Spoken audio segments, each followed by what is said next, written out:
Coucou, j'espère que vous allez bien. Donc, je suis en direct Instagram et Facebook. Et là, je vais aujourd'hui parler d'une remarque faite, de quelque chose qui rémue dans mon esprit,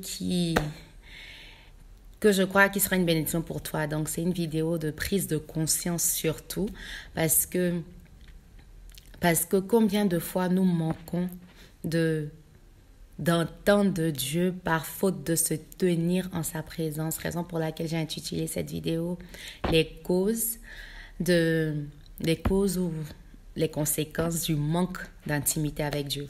Donc, en ce mois de février, vous le savez déjà pour ceux qui nous suivent de près, que février a été décrété comme mois d'intimité à Challenge. Et nous faisons que parler de l'intimité avec Dieu, que ce soit dans notre groupe WhatsApp ou dans nos conférences physiques, nous parlons d'intimité avec Dieu parce que c'est important. On ne peut pas vivre sur cette terre en tant qu'homme-esprit n'ayant pas une intimité avec la source. C'est capital. Et c'est comme ça que je me mets à imaginer combien de personnes, par manque de se tenir en la présence de Dieu, ou par faute de se tenir en la présence de Dieu, manque d'entendre de Dieu, et ça c'est fort. Combien de fois Dieu t'a donné rendez-vous dans votre secret d'intimité, que tu as manqué le rendez-vous?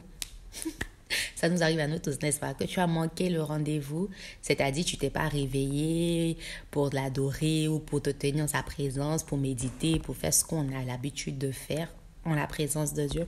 Et ce qui a pu causer de ne pas entendre de lui. Beaucoup de gens disent, je ne sais pas comment entendre de Dieu, je ne sais pas comment savoir que c'est Dieu, etc. Ma question est, est-ce que tu passes du temps de qualité avec la personne? Tu ne peux pas savoir comment quelqu'un parle, ou qu'est-ce que la personne dit, ou qu'est-ce qui est dans le cœur d'une personne, sans connaître la personne, sans passer du temps de qualité. Ça, c'est clair, n'est-ce pas? Donc, c'est capital. C'est capital de passer du temps de qualité. Mais aujourd'hui, je suis surtout là pour nous dire combien de choses as-tu manqué? Et ça, c'est une question que j'aimerais que tu répondes dans ton cœur. Combien de choses as-tu manqué? Combien d'informations? Parce que dans le secret de l'intimité, Dieu dépose en toi non seulement sa pensée pour toi, mais sa pensée pour ta génération, sa pensée pour l'humanité, pour les personnes qui sont connectées à toi. Donc, combien de fois as-tu manqué d'entendre de Dieu parce que tu ne t'es pas tenu en sa présence, parce que tu as manqué de te tenir dans ton intimité avec Dieu, de solidifier cette intimité? Et waouh! Et ça doit te choquer, ça doit te challenger parce que c'est capital, c'est important. Donc, c'est pas pour tout le monde, mais il y a des personnes, je crois qu'une grande partie quand même, une grande catégorie de personnes est reliée à cette information. Il y a des personnes qui sont connectées à ta vie. Ta vie doit être ou est appelée à être une source de bénédiction. Certaines personnes sont rattachées à ta vie, certaines personnes sont connectées à ta vie. Et quand Dieu bénit quelqu'un, il ne bénit pas la personne pour la personne, il bénit la personne par rapport à tous ceux qui sont connectés et rattachés à la vie de cette personne. Donc, combien de fois nous faillons par manque de nous tenir en sa présence?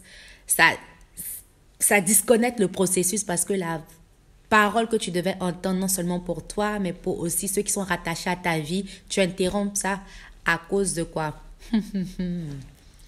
À cause de quoi? Donc aujourd'hui, vraiment, il faut que nous prenions conscience parce que tu ne vis pas que pour toi, ta vie n'est pas que la tienne. Il y a des personnes qui sont rattachées à ta vie, c'est pour ça que tu es appelé à être une source de bénédiction comme Abraham. Donc, certains sont une bénédiction, certains sont une source de bénédiction. Et pour pouvoir être une source de bénédiction, tu dois avoir une ressource et la ressource doit être Dieu. Donc, tu ne peux pas te dire que tu vis ta vie pour toi.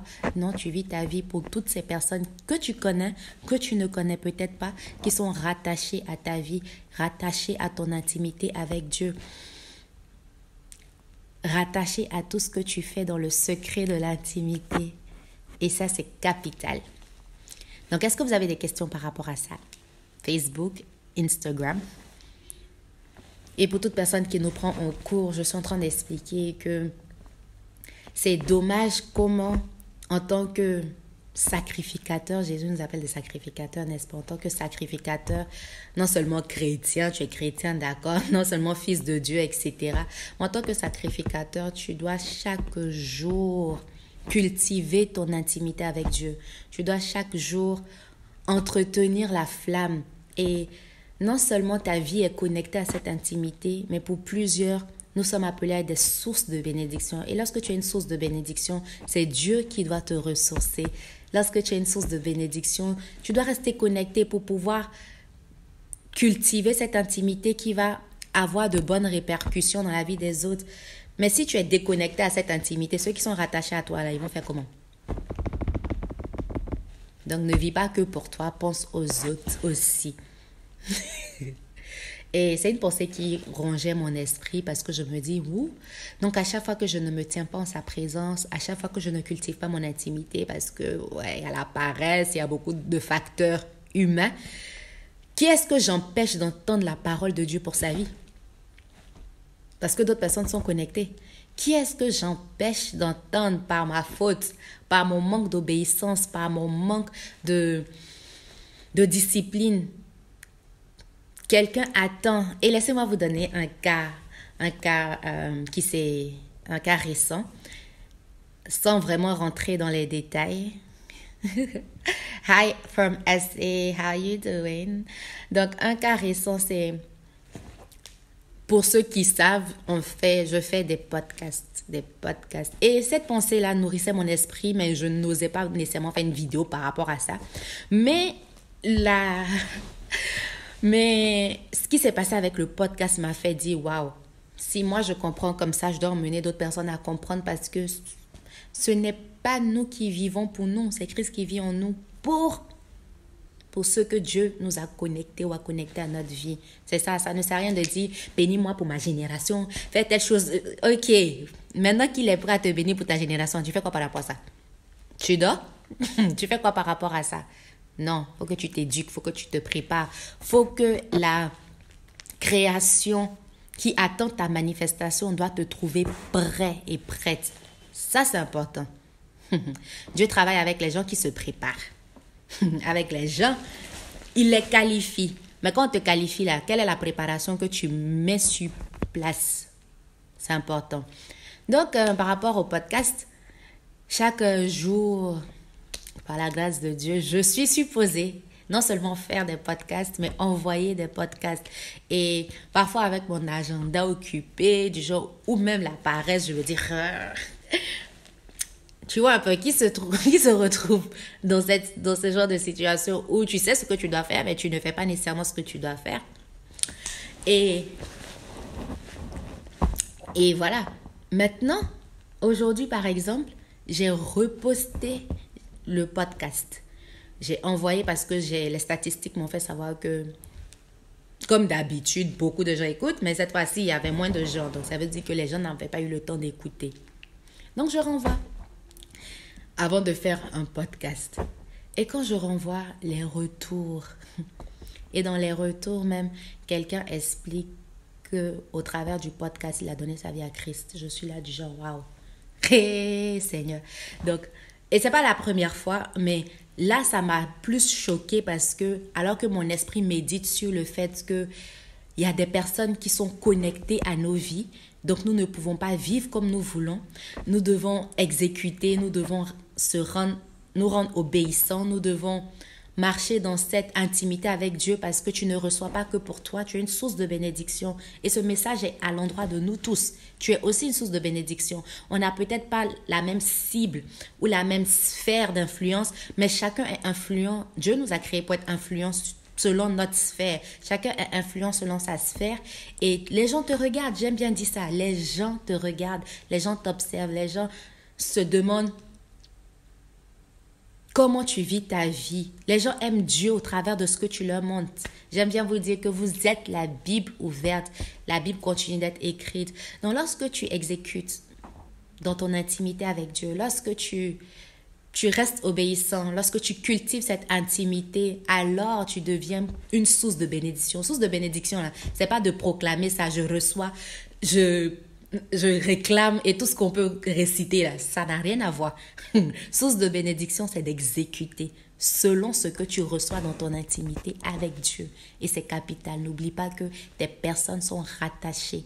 Quand Dieu bénit, il bénit pas un homme, il bénit un peuple. Il bénit une cible. Donc c'est important. Qu'est-ce que Dieu te demande de faire et que tu as la paresse de faire? Qu'est-ce que Dieu te demande de faire et que tu ne te tiens pas à la brèche? Aujourd'hui, je suis venue nous challenger. Be challenged. Parce que le monde attend ta manifestation. Que ça ne soit pas qu'en chanson. Non, mais en exécution. En action. Donc, est-ce que vous avez des questions par rapport à ça? Alors que vous posez vos questions, je tiens à vous dire que dans moins de 2 semaines, le 29, le dernier jour de février, nous aurons un masterclass. Et ce masterclass est à l'endroit de 2 groupes de personnes. Premier groupe de personnes, ce sont les pré-mariés. Donc, si tu es fiancé, si tu es célibataire, si tu te dis que tu veux te marier bientôt, tu attends que Dieu, etc. Pour cette classe, il y aura comme thème comment identifier le conjoint, comment identifier la personne de ta destinée, etc. pour cette classe de pré-mariés. Ensuite, nous aurons à la même heure, le même jour, la classe pour les post-mariés. Les post-mariés, c'est-à-dire vous êtes déjà mariés, peut-être 1 an, 5 ans, etc. de mariage, ou bien vous vivez ensemble, mais rien n'a été légalisé. Tu sais quoi? Challenge a une place pour toi. Viens apprendre. Vous allez étudier sur... vous allez parler de la communication dans le couple. La communication dans le couple, surtout à la partie où, peut-être en tant que femme, tu parles à ton homme, mais le monsieur ne veut rien comprendre. Voilà. Comment déboucher ses oreilles, non seulement spirituellement, mais physiquement, avec la douceur, avec certaines expertises. Donc, nous avons invité des personnes de ressources qui vont venir nous apprendre. Ça, c'est pour le masterclass, le 29 février à 16h. Donc, sur ce, si vous avez des questions, n'hésitez pas. Nous allons répondre à toutes vos questions. Mais n'oubliez pas que vous êtes appelé à être une source de bénédiction. Source de bénédiction, là, ça se développe dans ton intimité avec Dieu. Donc, merci d'avoir suivi. J'attends vos questions que je vais répondre hors antenne. Sur ce, on se dit, on est ensemble. Donc, pour toute personne qui nous prend en cours, n'hésitez pas à re-regarder ce direct. Ciao!